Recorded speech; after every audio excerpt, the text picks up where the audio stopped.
What's going on, everybody? Welcome to another episode of Off the Couch Boxing. I am your host, Reckless Rexx Ruger, along with, of course, the Alexis Arguello puppet, my partner, always quiet, never silent.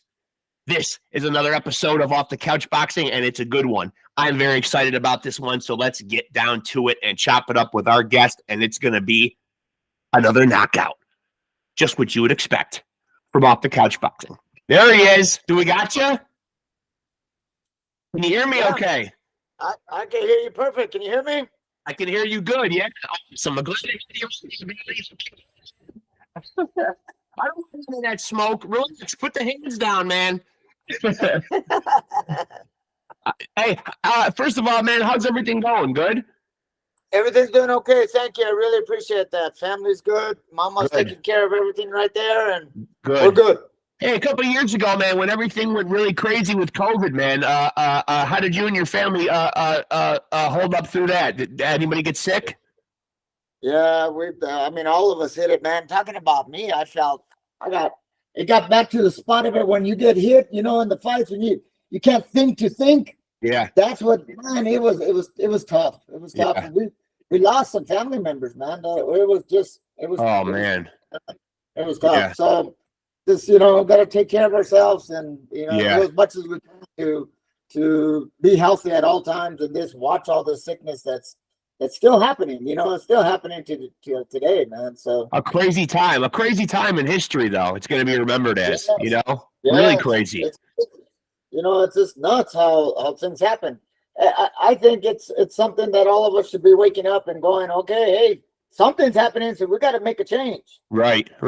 Hey, so Denny, take me back to the beginning, man. How does a guy like you get into boxing, man? I have so many guests on here, man. It always seems like, it's so funny that it always seems like it's like the same story. A lot of the fighters say that they were either got into the sport via their father, or they were getting into a lot of fights as a kid, or most of the time it's both. It's for my father and my family. My grandfather boxed, way back before the World War II days, man. So it's always been in my family. And one day, I tagged along with my father. He was already training fighters, and I went to the gym. I was 5 years old, and there's something that happens at 5 years old. You're not just going in there, especially boxing. You know this. Right. You're not just going in there. People are getting hit, and you're looking at them going, "Holy damn! This ain't something you go play with." Right. For me, my family, my dad used to know because I used to like fighting with all the bigger ones because I was always real little, and he wanted to show me the discipline of it and what it really meant. And so as we went on, training for me, I started to look at all those older, bigger guys do the jump rope, hit the speed bag. I wanted to beat them. I wanted to be as good. And that's what started to push me into those spots of where, wow, I can do this. I can do things that some of those other kids that are at the same age as me weren't able to do yet.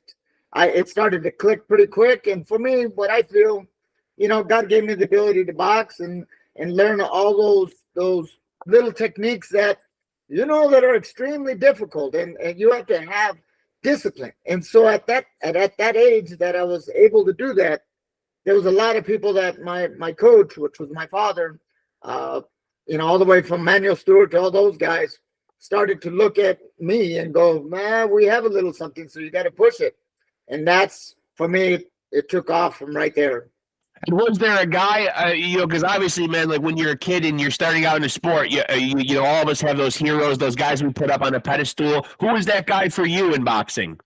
For me, it's Roberto Duran, of course. Yeah. Roberto was everything to me. But in our region here, there was a lot of fighters that were coming in that there was like Jaime Garza, there was all those guys, Happy Lora, and all those other real tough Mexican fighters, Salvador Sanchez. I didn't get to meet him, but my father was around doing conditioning and stuff with him. So I saw a lot of videotape that was just right there. You know what I mean? And I got to look at that going, wow, I want to be like that. Because the stuff that they were doing was just, I knew at a very young age, those are what real boxing's about. You know, it is funny because as good as I started to get at that age, I would always ask those older fighters, you know, what are they going to do at that age? Because for me, I would get in the ring, and the one thing that I knew, if I could make that kid cry, I won. Yeah. And I always punched really hard when I was real young. I figured out that I can take a shot and I can punch real hard. So my coach made sure that I was 100% in shape. But I wanted to learn some of the other things. You know, I would make those kids cry, but I would see some of those other fighters getting angles, throwing a double jab right hand, you know, not just out there winging your shots. Right. I wanted to learn that. And every one of them, Alexis Arguello, I got to see him train in, I believe we had fought at the Blue and Gold. It was in California, which would have been in the early 80s. And I remember he grabbed a lot of us that were in the finals. And of course, you know, a little kid, and he knew when those little guys get to the finals, they have to be pretty good. Yeah. And so I remember Alexis Arguello pulled us aside like that. There was quite a few of us. There was like Shane Mosley there. I don't know if Oscar was there, but from our region, and he started to show us what he was doing. And that was a big turn for me. I was about 7 years old at that time, 7 or 8 years old. And I remember going, I can do this. And what he kept telling me was, everything you just learned, how long you been boxing? And he started asking all that. And I said, well, a couple of years. And he said, look, when you get to the world-class level up here, it goes backwards. And I said, what do you mean backwards? And he said, you know, you're learning all this other stuff. What ends up happening is the basic thing that you learn when you first started, that's what it goes back to, but it's perfect. Yes. They start doing perfect.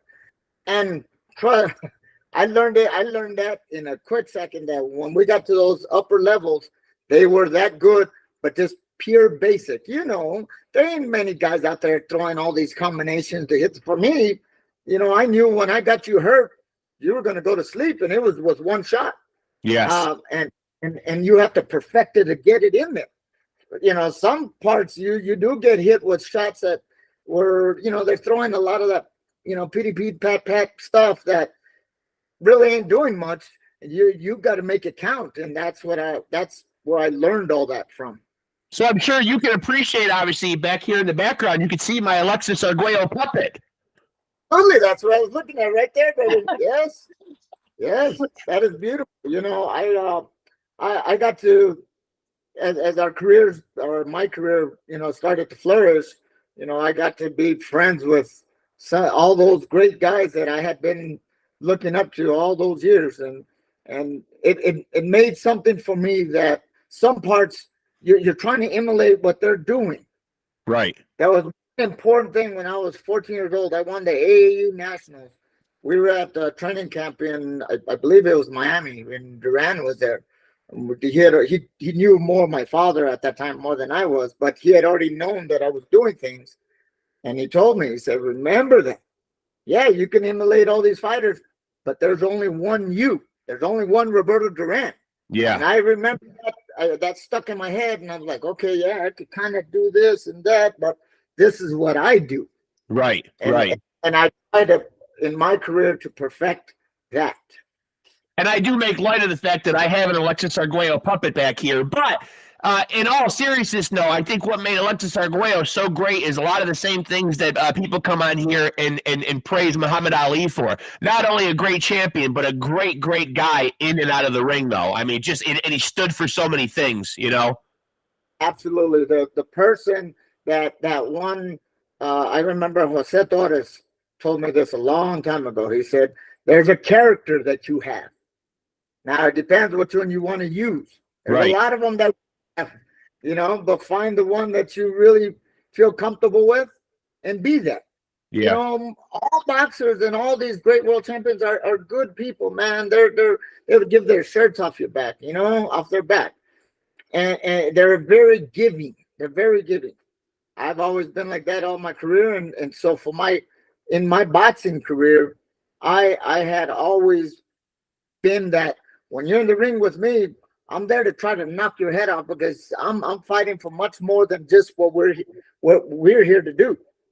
But beyond that, you got to be humble, man. You got to be a part of what we say in Spanish, gente. You got to be the people, Yes. and will last a lot longer than anything else. And for me, that has been a big part of my career and my life. My father, my coach wanted me to be much more than just a world champion.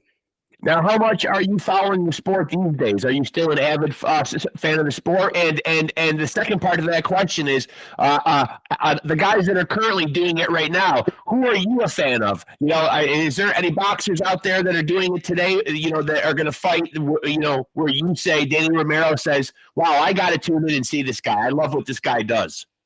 Absolutely. Listen, I am 100% a fan of boxing. It's been in my life all my life, and it's given me a life that I would have never dreamed of. So I am very much catered to all the boxing. Now, it's changed a lot. Yeah, it sure has. Changed, and I come from that era where I don't fight on the phone. I'm like, hey, that thing really throws me all off about that. But there's great fighters out here. I got one on Canelo. Yeah. I truly believe in his ability and his style, and he's changed a lot of things in his career where has helped him. And there's great ones. Gervonta Davis, he's tremendous. He's a bad left-hander at heavyweight. Yeah. I'm a big fan of it. There's Victor Ortiz, right? Virgil. Virgil, I'm sorry. Virgil Ortiz. Yeah. Absolutely. He's a I love that. Yeah. Yes, and the same dynamics as I have. His father's involved, and I believe his father was in the amateurs with us. I'm almost positive. So yeah. I'm a huge fan of his, and those are the guys that are going to keep taking our sport. Bud Crawford, that's a bad boy right there too. Yeah. So I love he's able to switch and not get caught in the middle of it, and has a really high boxing IQ, Now, so you being an old school boxer yourself, I'm curious to get your views on, some things that we've seen here in recent years, in terms of, I refer to them as gimmick fights, but like when we see like a Jake Paul type fight, or when we see these hybrid fights where we see like an MMA guy going up against a boxer. Do you like these spectacles for the sport? Do you think they're good for it, or are you not really a fan? Be honest with it, I'm not necessarily a fan of it, only because some of these guys that are right now in our sport that we know that have been busted their ass to get to that spot where they need to be, and some of these other guys that get thrown in that spot of it where they didn't earn it. They didn't earn that spot of it to be a world champion, to be in there at that level. Yeah. A lot of us have started since we're 5 years old, young kids, just busting our way all the way to become champion and have whatever recognition we can get from these promoters, from TV. But there's another thing to that, and this is where I guess I'm walking on the fence, because Mike, I remember Mike. We're on a list of a lot of champions talk each other, and they say, and I remember he sent a message out to a lot of us saying, "Listen, we got to get those guys to be on in our sport, so we could get everybody to understand what we're about." Now, I think some of that has kind of gone in different directions, but it does get people to come and see what boxing's all really about. And I would wish that they would see these ones that can really fight, like Virgil and things of that nature, where they start attaching themselves to, like me. I was one of those at that time that what they're doing in all this social media now, I was kind of doing that back then. I remember Bob Arum sat me and Oscar one time, and he said, "Look, you guys can do other things. You guys can talk. You guys can get on commercials, and you guys are bringing in mariachis to the fights. It was just a show. It's event. We're entertainers. I mean, it's a entertaining sport, but in that same aspect, there is a line where to go and what not to go. Where not to go, and I think now some of us have kind of gone over that one spot, and I still don't know if it's going to hurt our boxing or help it.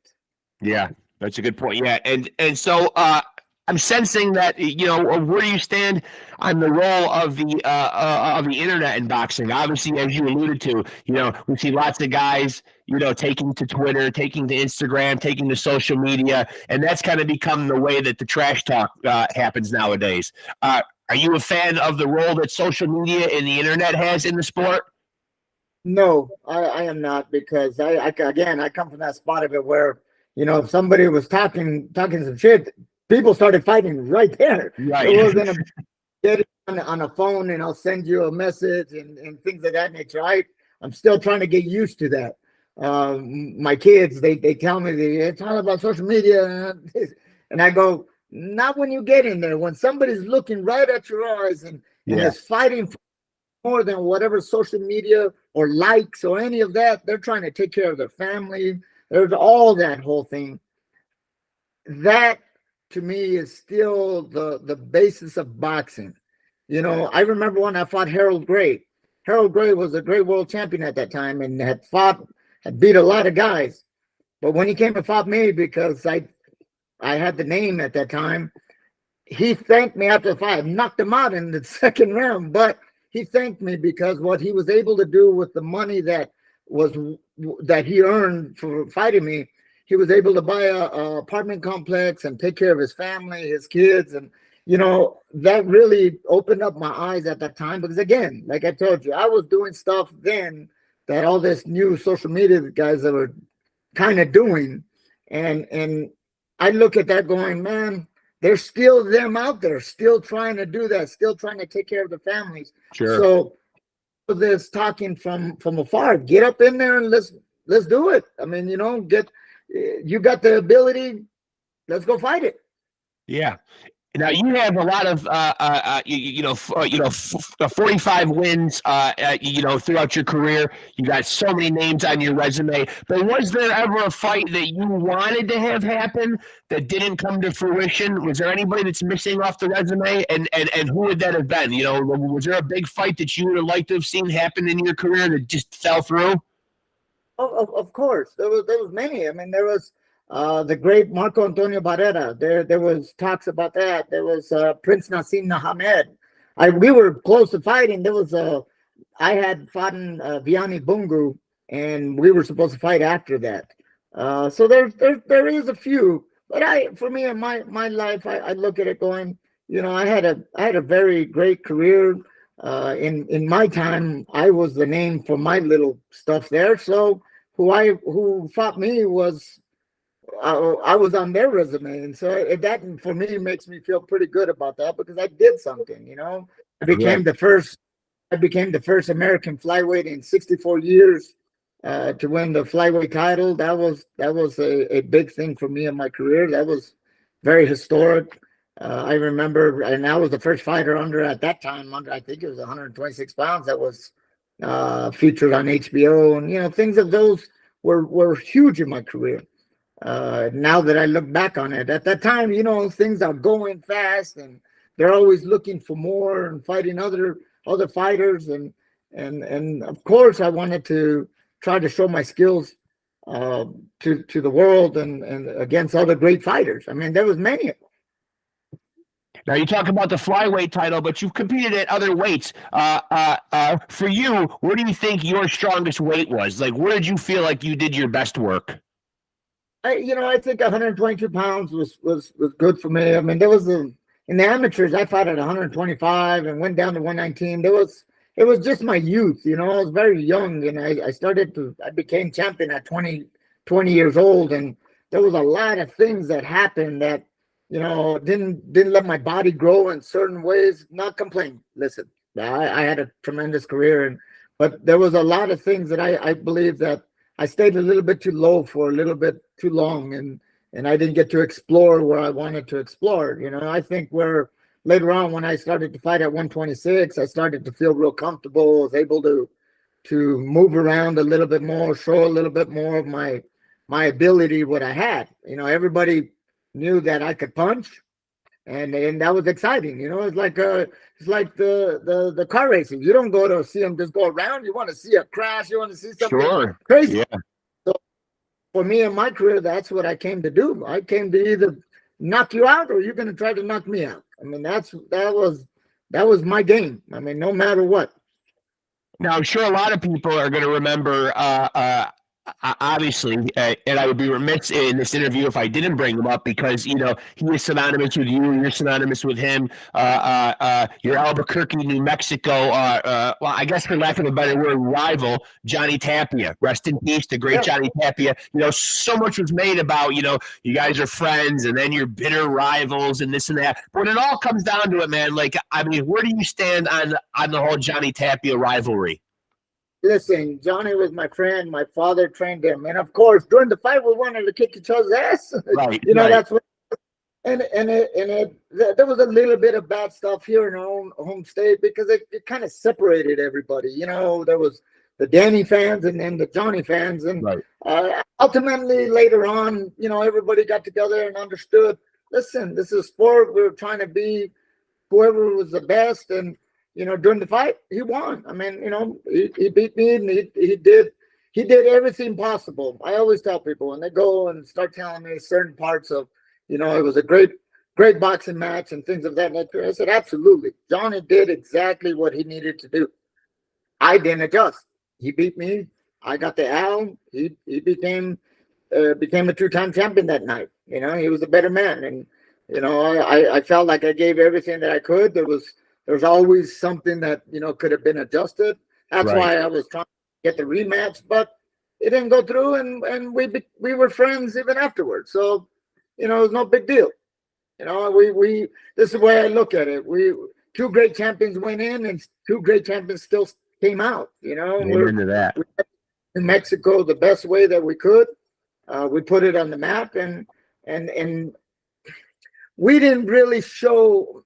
We showed that we got great boxers, right, between me and him. But we've had great fighters that come out of New Mexico. Bob Foster, there's been tons that came up. Yeah. And so it just brought our state back up into a spot of it where it went, wow, there is good fighters over there. And that was because of Johnny and I. Now, who is on Danny Romero? If you could put four faces, who's on Danny Romero's Mount Rushmore of boxing? Who are those four guys for you? 4, Roberto Duran, Marvelous Marvin Hagler, Muhammad Ali, and Joe Louis.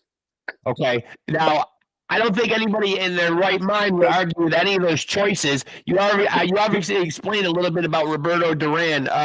Take me through the rest of them. What was it about Marvelous Marvin Hagler? Like, why does he end up on out of all the boxers in the world? Why is he on Danny Romero's Mount Rushmore? One is, not only when you get to know him, he was a great person. He would do anything. But the other part of it is if you're wanting to see or talking about emulate somebody that is what a champion's about, Marvin was that. He was disciplined. He didn't mess around. He trained. He stayed what he was when he first started. He stayed all the way through to it. That's very hard to do in your career. Trust me, I know. And Marvin proved what a real champion like that can do inside the ring. I mean, he was dangerous, left-handed, right-handed, both hands. He could punch. He had certain type of speeds. His leg movement his footwork was wonderful. Could take a shot because he was 100% in shape. See, there are certain things. I see some of the posters you have back there of Gotti and Ward and all those guys. Like Ward and Gotti could take shots because they were in great shape.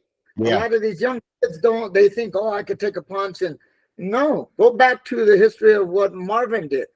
What the Marvelous did is he went into camp and didn't screw around. He did everything possible to give him the ability to win that fight. So for me in my sport that I love so much, that's somebody that I looked up to immensely. So now that you've seen like the the generation that you fought in, and you're watching these guys fight nowadays, from the time that your career was going on, what do you think's the most glaring difference between old school boxing and new school boxing, for better or for worse? Well, I understand about media because again, I was one that was able to speak and talk, and they put me on camera and stuff like that. But I believe they've overused that now, and I get it. It sells tickets, it sells pay-per-view, and it does all that. That was great. But where they go with it, it's crazy nowadays. You know, some part of it they forget who they're representing. You know, and that's where I feel some of that gets lost. Again, Marvelous Marvin Hagler told me that straight to my face more than 10 times. He's like, never lose who you are. And it didn't really affect me back then. Towards the end of my career, I caught it. But right now, that's a huge thing because some of these guys are going way off trying to sell a fight. And that is, I don't really like that because, you know, you lose yourself in that.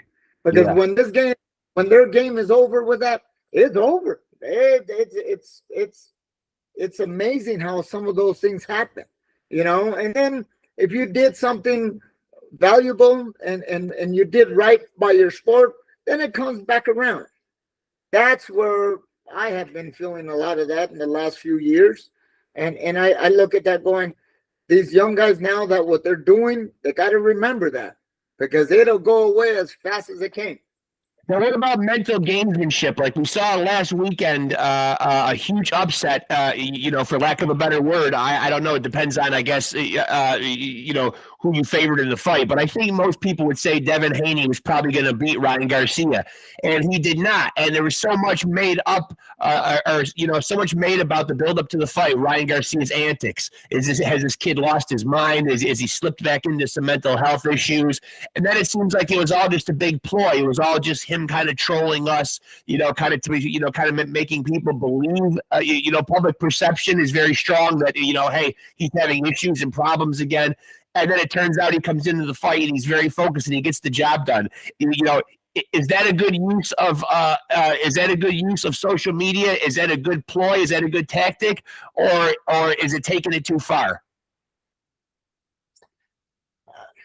For me, some part of that, it goes a little too far. You know, it goes because then it's not dealing with our sport. It's not showing what our sport is about. If they have to do some of those things, those antics, because listen, Ryan has the talent. I mean, he has. I mean, they fought in amateurs. They had fought him 6 times. You know, so it's not like Ryan he doesn't have the talent of it. But I get what he has a little extra than the next, which he can be on these social media again. You know, a lot of these things where people are more into their likes than what they're really wanting for their lives later. They don't realize being right here. Trust me, I became champion at 20 years old, and I thought I was going to live that forever. Right. Roberto Duran told me again, you know, at those times, I remember it clearly.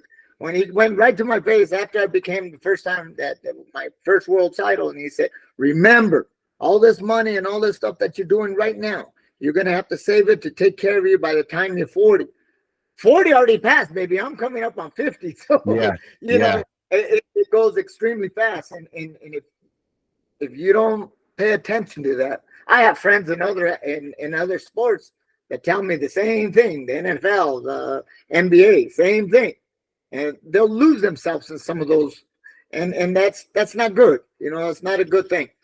Well, I think it's important. You know, you make a good point, and you know, I would certainly encourage any young athletes, you know, to pay close attention to what you're saying because you know you're getting great advice. You know, I mean, from mentors and from people, and you seem like you actually took it to heart and listened. Where I think a lot of young athletes don't. You know, I mean, you know, you're saying Marvelous Marvin Hagler is giving you advice, Roberto Duran is giving you advice, but it doesn't seem like it's just falling on deaf ears. You know, what I mean, like you're actually taking it and applying it to your life.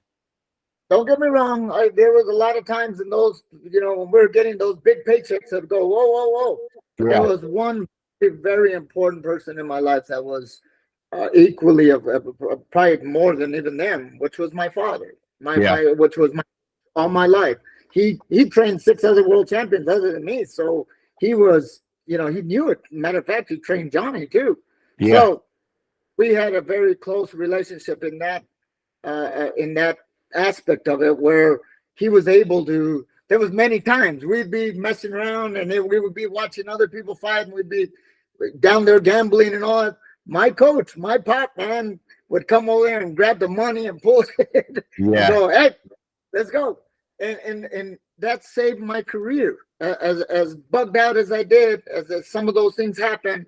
Again, I remember being with a few of our guys that when their coaches did that, it helped them too. So, you know, I believe you have to have the right people around you at all times, because if not, you know, some of us lose our mind and go other places, man.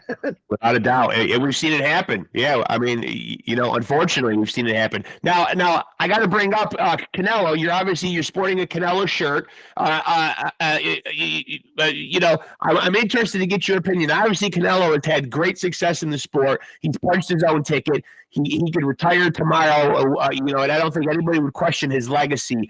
But because he's still continuing to fight, he's hearing a lot, and I'm sure you're aware of this on social media. Again, he's getting a lot of backlash for not making a fight with David Benavidez. And obviously, Mexicans have a very, I mean, all fighters do, but especially like the Mexican pride in their legacy. You know, do you feel like it's a mistake if he doesn't take that fight? No.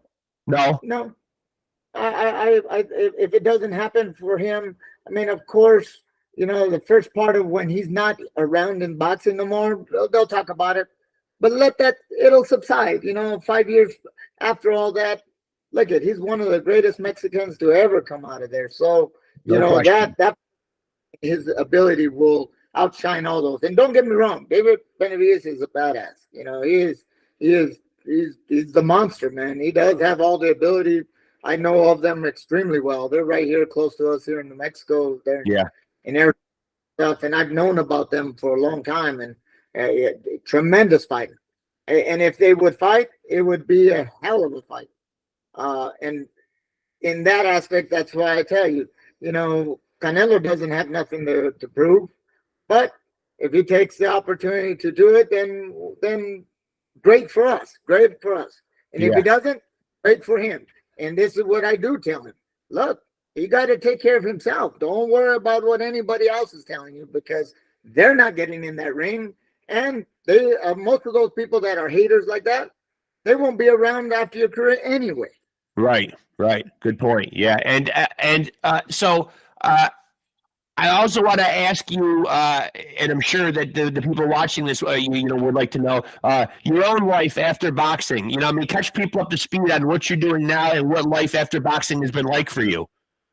Thank you, my man. I really appreciate that. You know, I've been we're in the parking lot business. My wife and I, we've been blessed by having a second career. I mean, my first career in our athletics was wonderful. And we kept our money, and we did good investments in it. And I've been doing a lot of parking lot attending, baby. I've learned how to park some cars. They pay me off. They park there. So, you know, it's a very good living, and it's been pretty fun for me in my life, because, you know, boxing is the way I took it, just like what the Marvelous told me. He said, you got to take it serious. You know, I wasn't around a lot when my daughter was growing up. I didn't spend a lot of time with a lot of people because I was in training camps. I made sure that I was taking care of myself too. When I got in that ring, I wanted to give myself 100% that I was going to win it. And if the guy beat me, well, then he was better than me. And so I look at that going, now I get to enjoy my time of learning these business opportunities that are always popping up when we're just walking around on our parking lots. Here in New Mexico, we've done very well. We're moving out into other states now, and we're trying to attack this type of business. We own a lot of commercial properties and things of that nature has given us another opportunity to be successful. And you know, several times in this interview, you know, you brought up great advice that you've gotten, you know, from your peers. You know, if you could look at a young fighter, you know, right now, you know, a mirror image of yourself at 18 or 19 or 20 years old, and you could give a fighter, the best pearl of wisdom or the best piece of advice that you could give a fighter, you know, what would that be? You've touched on so many things, you know, making smart investments, you know, I mean, being smart in your career, all this kind of stuff. You know, what would be that sound piece of advice that you would give a young fighter? one very important thing is to make sure he sees his name on those checks. Yeah. Because if Amen to that. that You don't want to get punched in the face for free, that's for sure. is one important thing. And when you see that, not only will you know what all this hard work is paying off for, but you also know you got a responsibility for that. Yeah. You have a responsibility for that, to take care of your life. And it will, look, like I told you, Duran gave me the advice at 20 years old to make sure to take care of my money, because by the time I'm 40, I'm going to have to be able to pay the best doctors to take care of me. I'm going to have my family, all of those good things. And again, I'm going to be 50 now in July. I am grateful for the people that I've had around me. I'm grateful for my parents. I'm grateful for my wife, my kids, because they've kept me on that straight and narrow road where, sometimes you start looking outside those boxes, and you got to go back to that. Your name on that check, because once you get that, you'll know what to do with it. You're not just going to give it away. Right. And do you feel like at any point in time, that you will take a bigger role or have more of a part in boxing? Is there ever that call? Do you ever feel that call, that pull to be involved in the sport in some facet, i.e., training or promoting, anything like that, or do you feel like boxing is a chapter that's passed in your life? No, not at all. Matter of fact, we've had it was my dad's boxing gym. The Hideout Boxing Gym has been around for more than 40 years. I've had to close it down talking about the pandemic. Things were a little different. I had to get all my business affairs just back in line. We're going to be opening up our gym here really soon again. And what I do that for is just having it for the kids in the community. Yeah. My father had it. And great, there's 2 champions that came out of me and Johnny, but there's been many more other successes that came from our boxing programs that have been successful in other stuff, being a police officer, a teacher, a lawyer. Those things have all came from boxing. And so here in New Mexico, our Danny Romero's Hideout has done a huge impact, and we're going to be reopening it and doing the same thing. I don't charge kids. I don't charge kids to come to our program, and we never know. We got good fighters here that come out of it, Yeah, that's amazing, because I think I had another guest on here, and I can't remember who it was, but I feel like, though, that boxing gyms and places for the youth to go are not necessarily a dime a dozen anymore. Oh no, there's a lot of it's changed. It's really changed. There was always somewhere you can go to learn some boxing. Not anymore. And it becomes one part of this 100%. And what I've understood now, it becomes financial. It becomes burden. Back in the days, the coaches were able to spend their time and take care of fighters and help them. It's just cost a lot of money now, and that's where it has really hurt our boxing programs, because again, boxing has not just been for the world champions that do have the ability. Boxing has given people that have just that little, maybe not have the confidence to go out there and get a good job or get some more education. Boxing, when you're in there and you're training, it gives you the confidence to do more than what you feel you can do. And that's where we're looking at that. And we got to bring that back. That's the part where I go back to the social media and things. Hopefully this will start kicking it on now and getting it to a spot where it's like that again. Not just to make money, not just to turn a kid pro because he's pretty good, but to give that kid an opportunity to be good in his life. Yeah. Amen to that. Life. Yeah. Her life. Now, when you look back at your career, you've had so much success, and so many triumphs, and, your record speaks for itself. But when you look back on your career, is there anything, that you would do differently? Are there any regrets along the way? Oh, there's no regrets. I think there was a lot of, negotiations. There's been stuff that could have changed, maybe had another rematch with Johnny, stuff like that. But the way I look at this, the one thing that I miss big time is my father in boxing. I lost my father a couple ago, and he was a big part of New Mexico boxing. He took care of a lot of the amateur stuff. He didn't, you know, he was not selfish at all, man. He helped out many people, and that part of it, you know, we were trying to get that going with the hideout. The pandemic messed up a lot of things, and Yeah, it did. and we're gonna get that and do all that, and again, I take care of it financially, but there are great people out here that are doing that. John Scully is doing a wonderful job of trying to get, you know, there's great champions out here that can help that also need some help. Yes, I've had Iceman on the show a couple of times, and I always call him every time I have him on. I call him the patron saint of boxing, because he goes out there and he gets memorabilia, pieces of memorabilia signed, and he takes those proceeds and he tries to help former boxers. And it really is a shame, because the sport of boxing does not have a union. There's really no aftercare for fighters, you know, who fall on bad times afterwards, man. And John Scully does it the best he can. You shout out to him. You know, he does his best to chip away at that problem. Absolutely. And he's been doing this. I've known him from the amateurs. He's been doing this all his career, even when he was fighting. And that's a wonderful thing. We need to get a few of the bigger guys to do that. So it just helps out a little bit more. And we just, all of us continue. And us, me and you right now talking about it is a huge thing. Yeah. And you know, that will help out the next guys that are coming up. They know what they're fighting for. There's much more of that legacy that will last and will help not only our communities that have all that, but just you know, some of these athletes that are hurting and that are really hurting. Yeah. You know what, Danny? I'm really glad that we got a chance to do this, man. It's been a real pleasure getting to spend this time with you, man, and having you share, you know, insights and stories from your career. I'm glad we got a chance to do this. I do hope that now that we have each other's number, that we can stay in touch. I would love to do this again. Absolutely. This is exciting for me, man. You start getting me back into the role. Me too.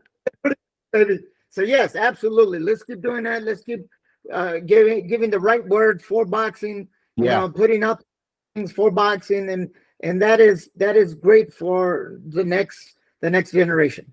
I appreciate you so much, Danny, man. You don't know how much this means. It's always an honor to have you know, to have legends on here, and you sure are a legend in my mind. Huge. Thank you, baby. I really appreciate that. That means the world to me. That means the world. Thank you. Yeah, it means the world having you on here, man. I really appreciate it. And like I said, keep in touch, and we'll keep doing it again from time to time. I'd love to have you back. Absolutely. Let's do it again. Appreciate you so much, Danny. Thank you so much, brother. Thank you, baby. Yes, talk to you soon.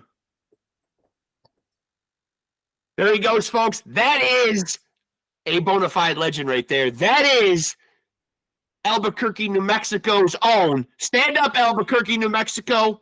Put your hands together for Danny Romero. That is your champ, and a champ in boxing and a champ in life. 45 wins, 5 losses, 2 draws, 38 knockouts. That is a resume that is, you know, in the pantheon of boxing, man. That is a legendary, remarkable career. I can't thank Danny Romero enough, man. That was a true honor having him on. A huge moment for me, and a huge moment for the Off the Couch Boxing podcast.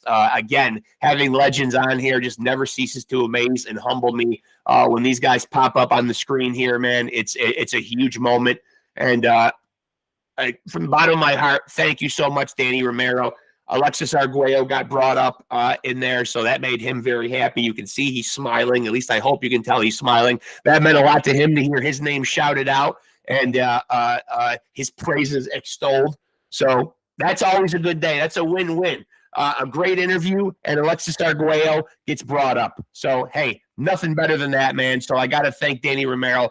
Just so great having him on here, man. Make sure you tap in. Make sure you like and follow us on Facebook. You're not getting better boxing conversations anywhere on the planet than here on the Off the Couch Boxing podcast. So make sure to like and follow us on Facebook, like, subscribe, and hit the notification bell to stay tapped in here on the YouTube channel. And remember, folks, if you want to be a champion, you have got to roll with the champs.